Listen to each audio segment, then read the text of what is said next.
तर बघणार आहोत इतरही घडामोडी। देशाच्या कानाकोपऱ्यातील लुप्त होत जाणाऱ्या कलांचा वारसा जपण्याचं शिवधनुष्य नीता मुकेश अंबानी कल्चरल सेंटरने उचललंय।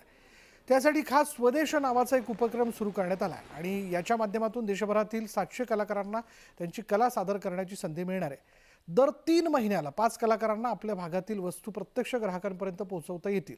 मुख्य म्हणजे या प्रदर्शनाला भेट देण्यासाठी ग्राहकांना कुठलेही शुल्क आकारले जाणार नाही।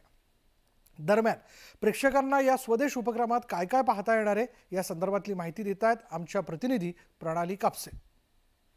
मी तुम्हाला घेऊन आले आहे मुंबईच्या बांद्रा परिसरातील नीता मुकेश अंबानी कल्चरल सेंटरमध्ये। इथे तुम्हाला घेऊन येण्याचं कारणही तसंच आहे। कारण आहे की या कल्चरल सेंटरमध्ये स्वदेश नावाचा एक खूपच सुंदर असा उपक्रम सुरू आहे।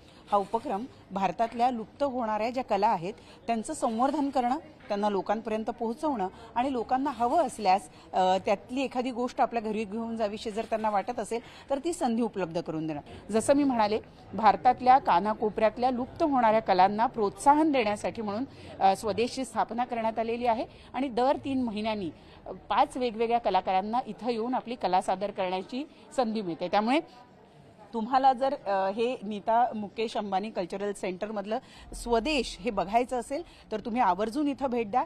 मुंबईमध्ये बांद्रा BKC परिसरामध्ये आहे आणि अतिशय सुंदर असं हे स्वदेशचं आपण म्हणू एक अमरेला आहे आणि त्याच्या खाली या भारतातल्या वेगवेगळ्या कलावंतांना त्यांची कला सादर करण्याची संधी तर मिळतेच आहे, पण त्याचबरोबर त्यांच्या कलेला वाव देण्याचा सुद्धा प्रयत्न या निमित्तानं होताना आपल्याला बघायला मिळतोय।